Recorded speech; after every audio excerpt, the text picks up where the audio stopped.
Welcome to USAWatchdog.com. With us once again, a favorite, guy who's asked for all the time. As a matter of fact, I know I needed to have him on because I started getting pinged by regular visitors to the site and people on YouTube saying, you need to have Dr. Jim Willie on, and we do today. Dr. Jim Willie, he is coming to us from Central America. Doesn't have a great internet connection, so you always just see his billboard. But Dr. Jim Willie, thank you so much for joining us today on USA Watchdog. My pleasure to be back again. Well, we love having you, and I want to start with the last thing in your latest article, Huge Cracks in the U.S. Financial Fortress. And in the last thing you brought up, your last topic was systemic breakdown imminent. And I think that goes hand in hand with what you've been talking about, a global currency reset, and you have some new information about that from one of your sources. Tell me about the systemic breakdown imminent and the global currency reset that is coming. Okay, let's handle the financial breakdown first. I've been getting overwhelmed in the last month or two at the plethora, the litany of signals that the financial system is imploding. I mean, we're getting the U.S. dollar in a sell-off. We're having U.S. Treasury bonds rapidly losing their integrity. You're having the U.S. government leadership from the banking sector and military sector losing their global leadership. You're having threats to the interest rate swap derivatives that support the Treasury bonds. You're having rumblings among the Saudis that indicate to me that the petrodollar is about to break down.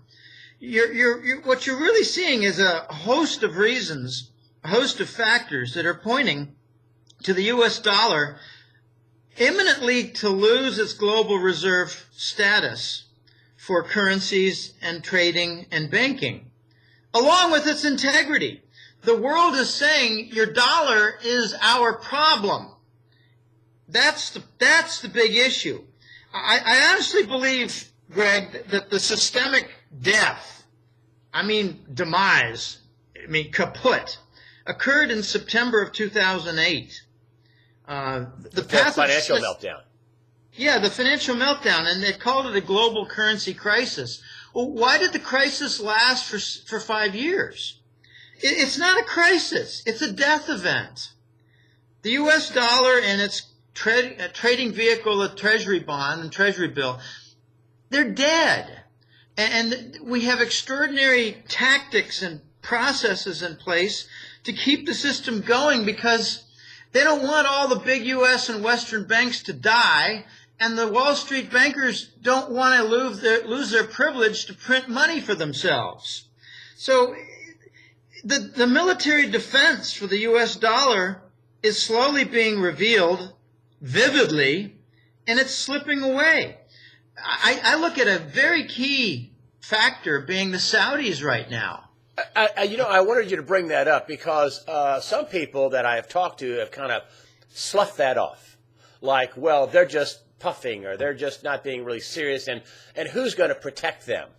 And lo and behold, you read in the reported press, I think The Guardian or one of the foreign big papers, saying that they have an order in for nuclear weapons to Pakistan. Some people say they may have already have those weapons. But so it seems to me, and I'm just a guy who looks at the news and tries to figure out what's going on just by the overt press, and they're going to protect themselves.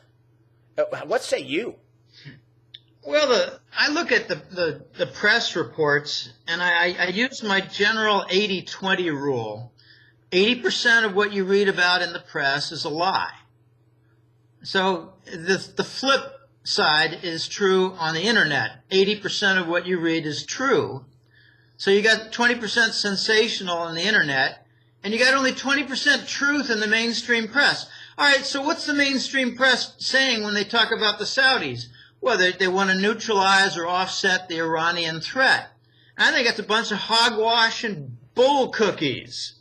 I think it's more like the Saudis are feeling more alone than they have in 70 years. The Saudis have run up against the Russians in Syria and backed down with the United States and have huge resentment formally stated against the United States officials. They're feeling alone. And my summary line is they're feeling betrayed by the Americans. They run up against the Russian wall, and they're going to fall into the Chinese hands.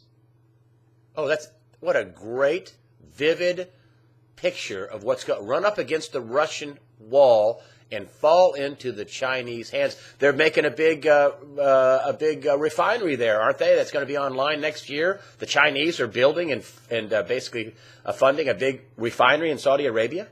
Yes, it's on the Red Sea, and I think it was begun a year ago. And just think of it as infusing a lot of Chinese yuan currency into Saudi Arabia's economy. It's not going to be long before you hear that the Saudis will accept Chinese yuan from any party for crude oil. And when that happens, what happens to the dollar? Well, I think at that point you're going to see a mass of diversification by every Tom, Dick, and Harry nation in the world to sell off their treasury bonds, to get rid of them. They're not going to need them so much anymore. They're going to start collecting Chinese yuan. They're going to start announcing that they want to try to compete as a yuan-based bond center, bond sale for investment banking. Look at what's going on in London. They not only have a Chinese yuan swap facility, they're announcing that they're going to be a broker agent for selling Chinese yuan-based debt.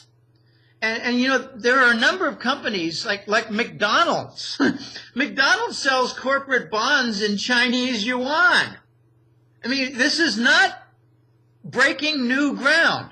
But when the Saudis announce that yuan and maybe even, British pounds, Swiss francs, Chinese yuan, obviously, but Japanese yen, they're all accepted. And euro. And euros. They're already accepting some euros. That's not new. It's a small percentage. If I had to guess, I'd say it's 10 to 20% of that's a pretty big percentage of. It is pretty big, but it's not enough to dent something like 70% of global trade that's in dollars. And when you get the change by the OPEC leader in oil sales, you're going to get a lot of nations following. To start with, Nigeria and all the other OPEC nations, the Persian Gulf nations. Is Kuwait going to say the same thing? Is Oman? Is Bahrain? Is UAE? All these oil-producing nations, are they going to say the same thing? My guess is hell yes. And then you get the reaction by the banking reserves management in the Western world. We don't need to hold on to so many treasury bonds anymore. The Americans who observe the Saudi problem don't make the link between accepting non-dollars for oil and diversifying away from treasury bonds in their banking system. Isn't that just smart? I mean, I'm listening to you and and others and saying, hey, we have a bond bubble. Hey, this is a problem. Other people and you have said we're exporting inflation. The rest of the world is upset about exporting inflation. Their food prices are skyrocketing, and it's causing, destabilization all over the globe. And it would just be smart. It's not even anti-American. It would just be a smart business move, wouldn't it, to diversify and then once again take yuan or ruble, or because they don't take ruble, but yen, euro, real, to take anybody's currency in trade. I mean, isn't that what they're working for with this gold backed bank that you're talking about? Well, the problem, Greg, is it sounds like an obvious plan, but there's a shortcoming to doing so, and that is there's not enough liquidity in the Chinese yuan, and there's way less in the Russian ruble. So what we need is, like all the BRICS nations, to say, temporarily, we're going to settle trade in yuan. That would be a big lift for the liquidity of the Chinese yuan floating around. There's a benefit from being a bankrupt nation like the U.S. You got a lot of treasury bonds in liquidity. I mean, it's ironically pathetic. the Chinese have big debt, to be sure, but a lot of it is contained as regional debt. Their regional banks and regional development has debt with the central government and central bank. It's not floated for a wealthy Taiwanese investor or Russian investor or French investor.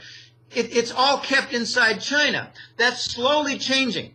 Slowly changing. We're going to get some major resets. Let me answer the second half of your question. That's right, the global currency reset. And then you told me in the pre-interview in our notes that it's going to have 6 to 8 sides. Can you explain what the global currency reset will look like with a 6 to 8 sided event? This is enormously complicated, and that's why it's taking so long. If I could identify what the 4th, 5th, and 6th elements were, I'd be a genius and I'd be an insider. I can't. Well, then at least tell us what the global reset will look like. The global currency reset. Okay, let me tell you what I do know. I'm pretty clear on what I don't know, and it's hard to communicate that. But we're on the verge of an urgent reestablishment of a new financial structure. It's called the Global Currency Reset, and I find it funny. You see things like the acronym GCR. I mean, I gotta laugh. GCR is Global Currency Reset, which means it's becoming a mainstream concept, like the global financial crisis, GFC. I wondered a year ago, what the hell is GFC? Okay, well then I figured it out from context. The big Western banks have to be restored to solvency quickly because they need a radical plan now. We're on the verge, time is running out for a collapse, and the collapse would involve the banks. The collapse would involve sovereign banks. The collapse would involve a couple of major currencies. So the banks, bonds, and currencies are all on the edge of collapse. And they must do something because there's a very interesting factor that entered into the equation after Lehman Brothers went down. And that's what I call lashing. It's a ship term. Long ago when there were storms at sea, someone had to go up, or a team had to go up and unfurl the sails because they're getting whipped around. And what they did was they tied each other together around the waist with rope, and then they tied that rope to a main mast.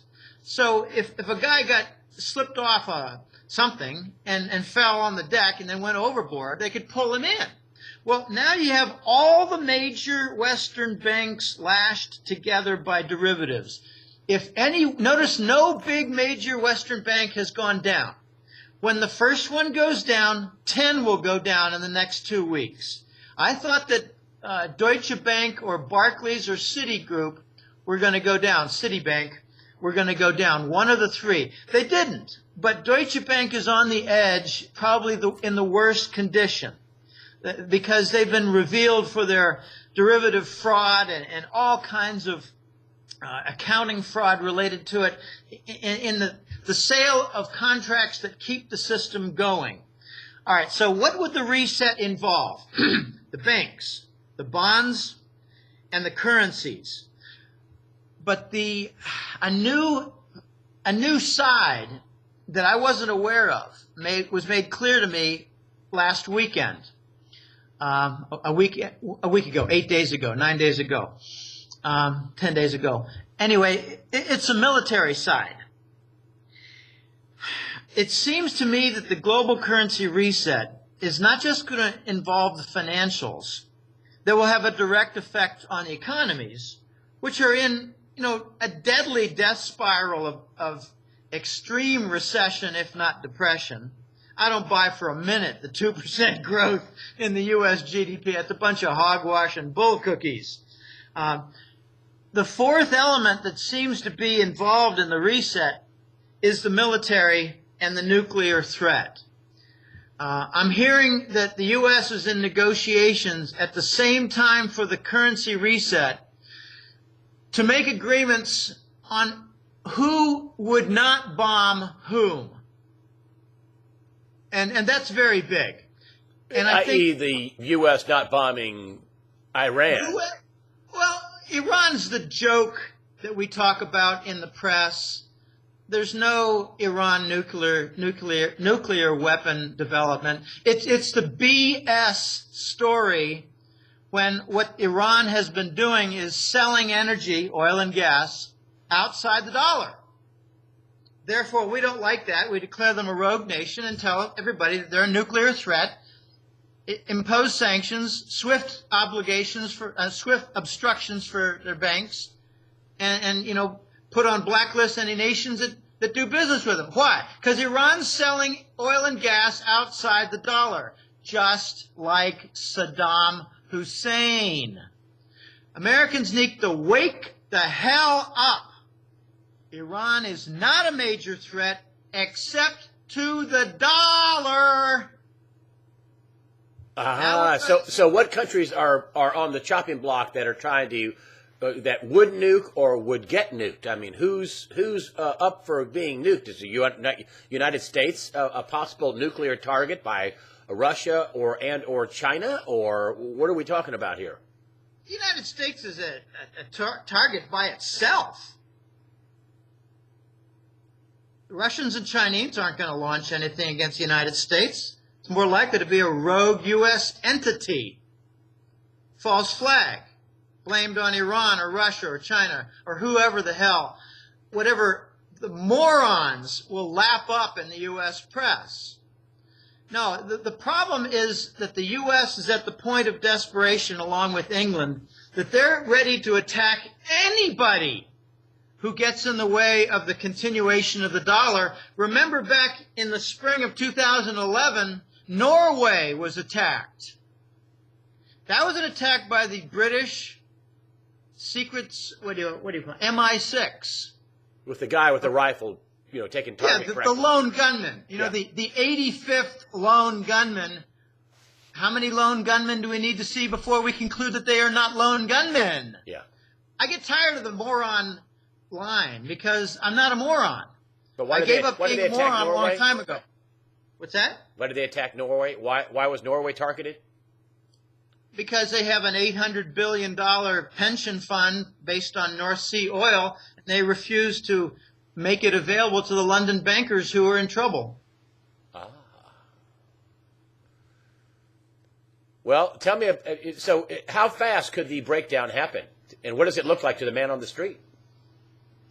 I don't know the timetable, but I got some messages in the last several days saying that very important negotiations are going on, and it seems like France, Japan, and Saudi Arabia are the obstacles now, whereas for the past previous months it was the United States. So anyone who objects or provides an obstacle to the global currency reset, I regard as being in the line of fire for a string of bank failures. So France has some pretty big banks that are very weak. Exactly. So they don't want the reset because it means their banks are going to fail. Japan doesn't want the reset because it means their banks and their bonds are going to fail. I left out the French bonds. And the Saudis don't want the reset because it means they lose their boyfriend, the U.S. military. I mean, these are really sick relationships that are being sustained, and they can't continue. But the reset, firmly, I don't interrupt you, but the reset is going to come anyway. It's going to come with the U.S. kicking and screaming along with its main allies.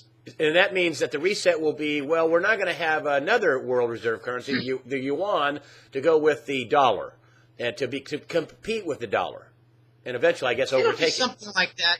It's going to be very hard to say, well, there's no more dollar usage. It's going to be more like a handoff. And, next year it'll be 20% less the dollar being used. The following year it'll be 30% less, something like that. Or, in 6 months it'll be 20% less. And the following 6 months, another 10 or 15% less. It's going to be a transition. But I firmly believe that we're going to see something happen with the Chinese yuan soon. And I don't define timeline to clients or friends or colleagues. I think we're going to see something change with the Chinese yuan, whereby it is going to be recognized as equivalent with a gold-backed letter of credit, a gold-backed trade note. We're going to see some gold trade notes acting as letters of credit to grease trade, to provide lubrication and facilitation for trade.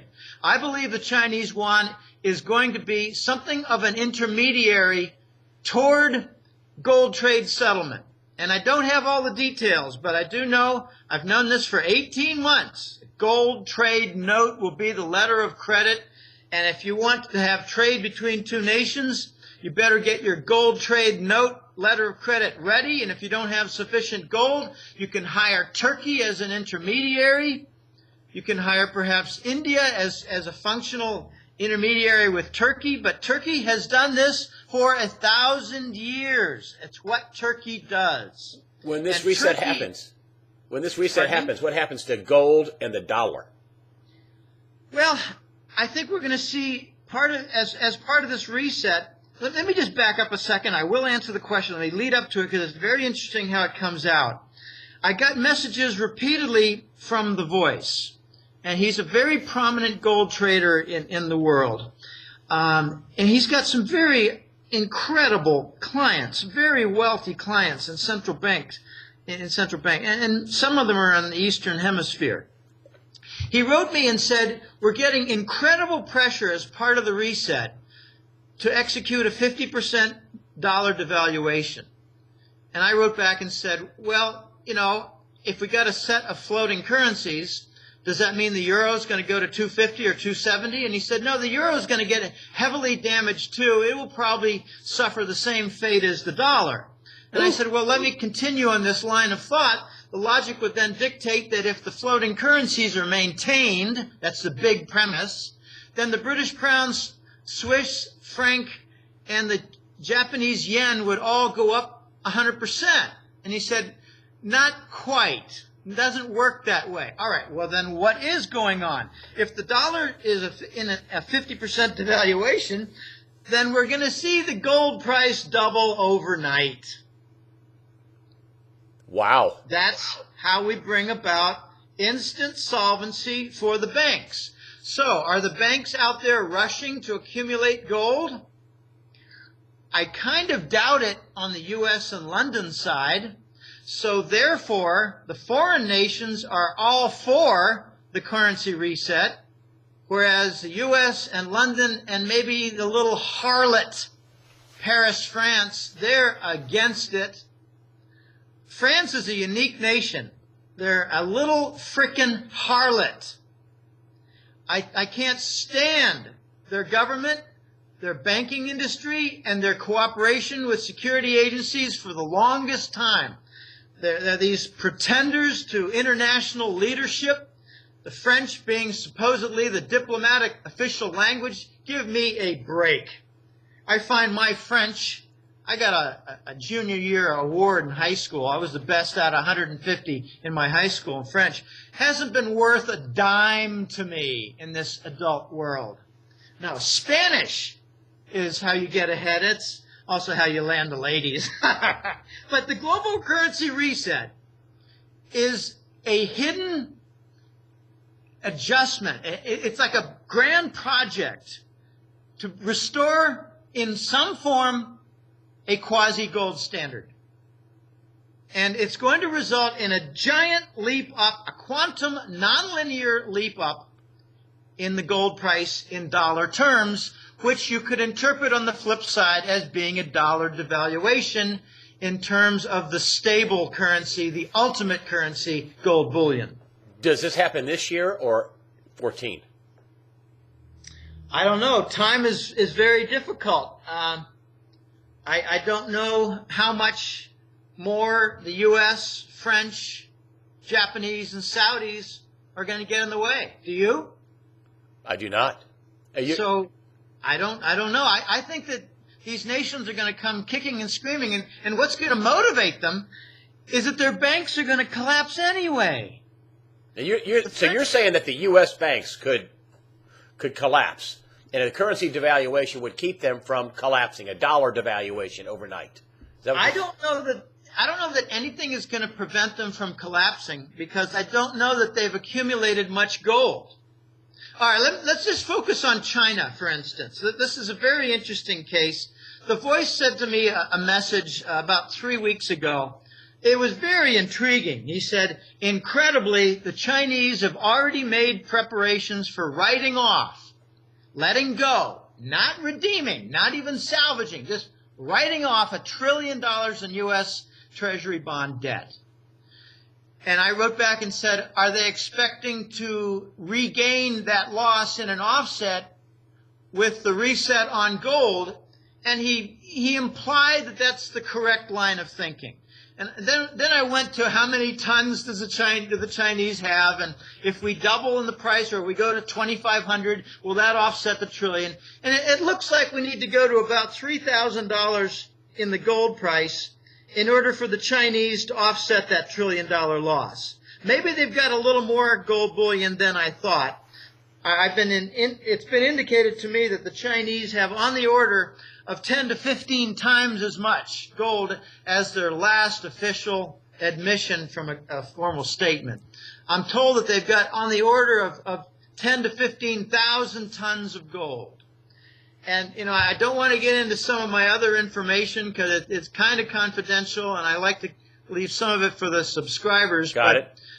The drainage that happened in April, May, June, July in 2012, the drainage of London gold for improper use in margin on derivatives, like just think of, say, sovereign bond futures contracts or Forex swaps that integrate those French, Italian, Spanish, and Portuguese bonds with the euro.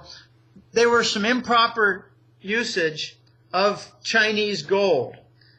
I don't want to get into a lot of the details, but I was told a specific number of 5,000 tons in those 4 months in 2012. 5,000 tons went from London to points east. I usually assume it's, you know, Beijing or Hong Kong, but it's not 100% true. Just think of it being 90% true. Well, I've been told that exodus of gold has not stopped. I asked a question to key people back in September, October, November, December. Has the drainage of London gold continued? And I got zero answer. Now I'm being told suddenly, in the context of reset, that drainage of London gold has continued. So maybe they've moved as much as 10 or 12,000 tons from London and Switzerland in the last year and a half. That's incredible. That sets up the currency reset. It sets up the paradigm shift.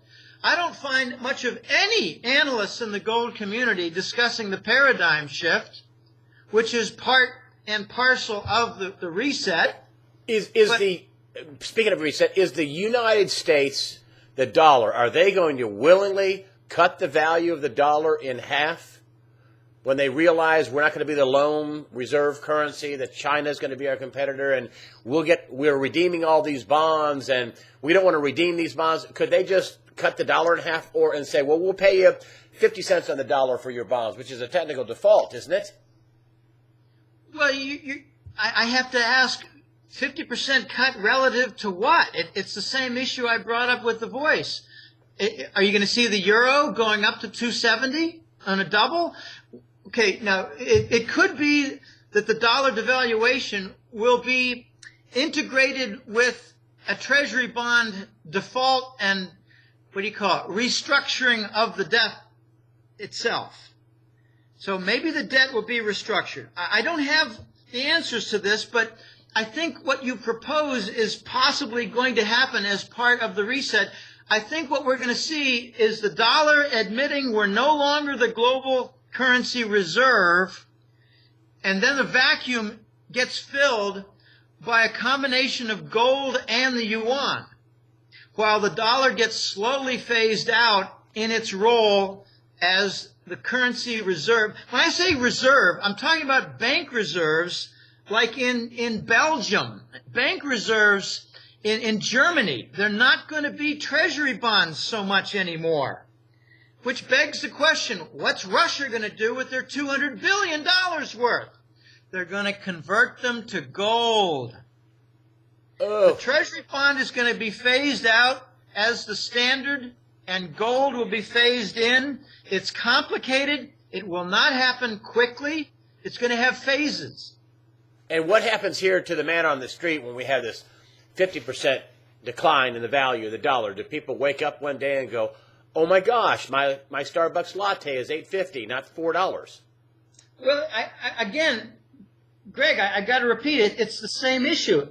The dollar may not change value versus the other currencies. It's going to be gold. So gold will skyrocket. Your Starbucks doesn't have a gold ingredient in the recipe. Now, so anybody holding gold, and what happens to silver? Anybody holding gold is going to have a 50% gain overnight. What about silver? I think we're going to start a sequence of events. Again, it's an event-driven scenario. When the reset begins, you're then going to get new pressure in stage 2, as I call it, for the dollar to split. Because you got too many foreign-held dollars. I like to say in Switzerland, Panama, Singapore, and Hong Kong. The U.S. does not have jurisdiction over those banks. Therefore, those dollars will remain as dollars, and all those foreign contracts will remain sovereign and intact. The U.S. must create, in phase 2, a split dollar, a domestic dollar. I heard the name Republic dollar, and that's what's going to get devaluated and affect the price of your Starbucks coffee.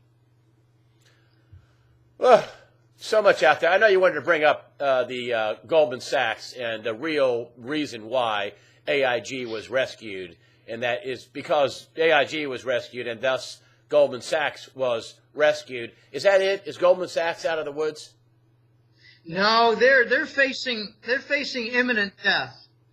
Goldman Sachs is facing imminent death, and believe me, I have not had this story on my desk for long. I'll tell you what happened. I've got a contact who works in London, and he's a subscriber. And he's supplied me with some pretty interesting information because he worked in Wall Street before he worked in London. And he's not a British subject, and he's not an American citizen. He just has a lot of information, and he kept his contacts in Wall Street after he moved to London. He said, Jim, you may not find this all that credible, but hear me out. The TARP fund was set up as a hidden rescue of Goldman Sachs. Recall that Goldman Sachs enjoyed full redemption, 100% redemption of the different credit default swaps. We're not talking about interest rate derivatives. We're talking about credit default swaps against failed bonds. Their insurance. Yeah, and they were underwritten by AIG. So AIG was about to go bust, and suddenly the U.S. government stepped in with the major hand involved being Hank Paulson, ex-CEO of Goldman Sachs. So the U.S. government, which was run on its finance arm by Goldman Sachs, decided to rescue AIG, which would therefore make it simple to rescue Goldman Sachs. Because Goldman Sachs had a nearly equal exposure that Lehman Brothers did to the mortgage bond situation. Sophie's choice. Yeah. So then Goldman Sachs refused to adopt Lehman Brothers and instead decided to kill Lehman Brothers with the help of J.P. Morgan. They didn't provide them the cash in an overnight transaction, a series of them, and suddenly Lehman Brothers found themselves illiquid. Why? Because Goldman Sachs and J.P. Morgan didn't pay their bill. So Goldman Sachs forced the great bust in 2008, and since then, Goldman Sachs has been jockeying to stay alive. Notice that they reapplied for their Goldman Sachs Incorporated. I don't have their formal name. I think it's Goldman Sachs Group. I can't think. But they became a commercial bank. Oh, right. What? So they have FDIC insurance. Well, more than that. They wanted to be in a position to acquire, say, Bank of America, or to acquire, say, Wells Fargo, or to acquire Citibank in order to stay alive. These big banks, in order to stay alive, they need the bail-in to steal depositors' money, to confiscate money. Goldman Sachs is the only Wall Street bank that is not in a position to benefit from a bail-in. That's right. They don't have depositors. And you think they don't have any big bank? I mean, take a look at Citigroup. Take a look at J.P. Morgan. Take a look at Bank of America. They've got 2 million clients. And you think the bail-in for these other banks are coming? Well, I don't know. I thought so last spring and summer, and in recent months, I think it's more like the bail-in is an insurance policy that makes sure that the too big to fail banks are never forced into liquidation. You want to force us into liquidation? We'll steal 10 million people's private accounts. So there's not going to be any big bank failure.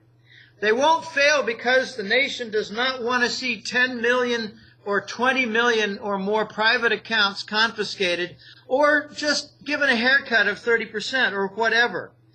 Goldman Sachs is still struggling to stay alive. Notice that the financial regulatory stipulations were just reversed a week ago. The FinReg, the Dodd-Frank bill, whatever you want to call it. I like to call it. Yeah, in the House. Yeah, the FinReg or the Dodd-Frank, those two names, same thing. They changed the law. They put in, what's the word? They delayed imposition of the law whereby these banks would have to set aside collateral against their derivatives. So remember back in April of 2009, the Financial Accounting Standards Board said these big banks can declare whatever value they want for their portfolio. Still going on. Phony accounting. FinReg and Dodd-Frank, that law, the financial regulation law, pardon me, was going to say no more. Well, last week, they were told, go ahead, continue to do so. You don't need to post collateral for your wrecked derivatives. And my theory, and I said this in the September newsletter for the Hat-Trick Letter, the big move in the Treasury bonds from 1.65% to 2.95% between May and September killed the big banks because it gave them huge, outsized derivative losses. And the Dodd-Frank bill was going to force them to come up with collateral in order to fill that gap for their banking structure. So the white horses came in. Goldman Sachs ordered, no, not now. And now they changed the FinReg law, and they've delayed its imposition. And I'm sure some of its authors are really pissed off in the Congress. But don't worry, Goldman Sachs will bribe them. But you think that they're going to be out of business in the next few years? I don't know. I don't put a time. Everybody else tries to put a time on it. I don't. But you think they're in trouble. Of all the big banks, they're in trouble. They're in line for this series of dominoes of ugly events. They're in line to be damaged and wrecked. So, here's another reality check for these big banks. They were given leeway not to put collateral forth for their derivative losses. Does that mean they're more liquid? No, that's just accounting. Right. They're still in trouble. They're just not going to admit it, and they're not going to fold and say we're dead. They're going to continue as bigger, more empty, more blackened zombies. Uglier, bigger zombies. And that's what's coming. And they're not going to be protected from failure. And the U.S. government, i.e. the dollar, continues to be printed to bail them out.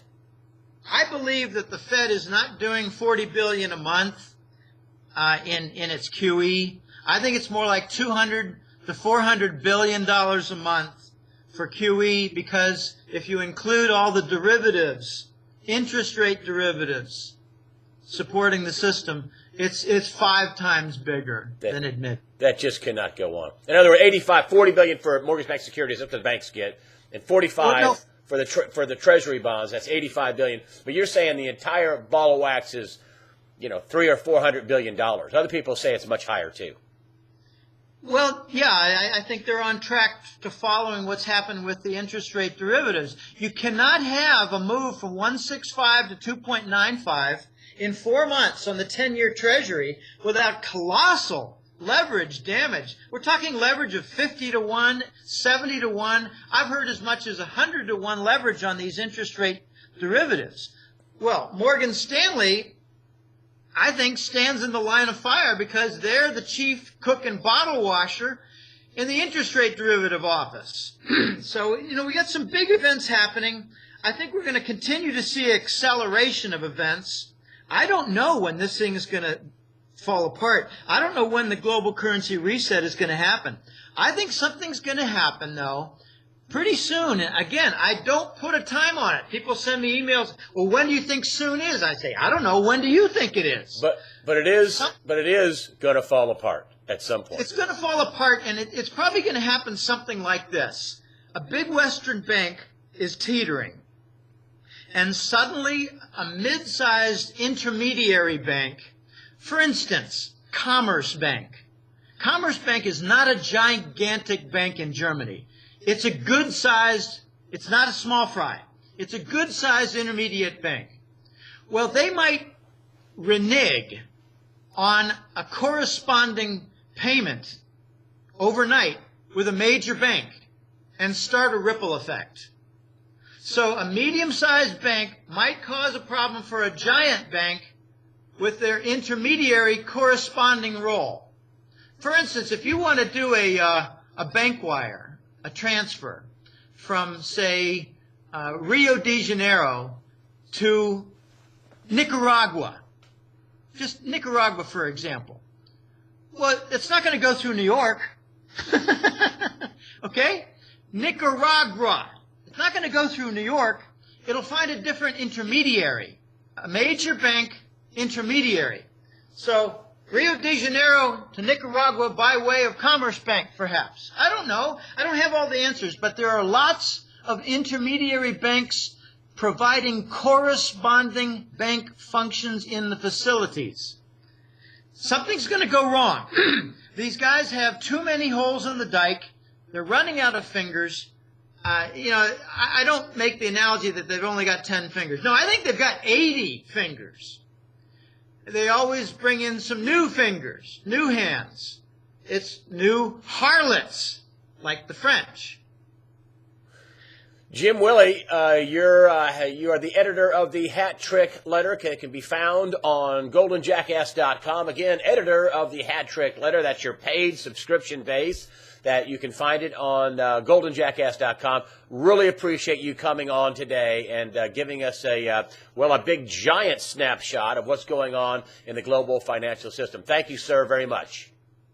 And let me, as a final note, if you permit me just 10 seconds. Sure. Miss Universe just completed its pageant, and all 5 top finalists were Latinas. Venezuela, Philippines, Spain, Brazil, Ecuador. The Venezuelan doll won it. Latinas rule. Well, thank you for that that spoiler alert. Thank you very much. I appreciate it. Jim Willie, editor of the Hat Trick Letter, thank you so much for joining us today on USAWatchdog.com. Oh, my pleasure.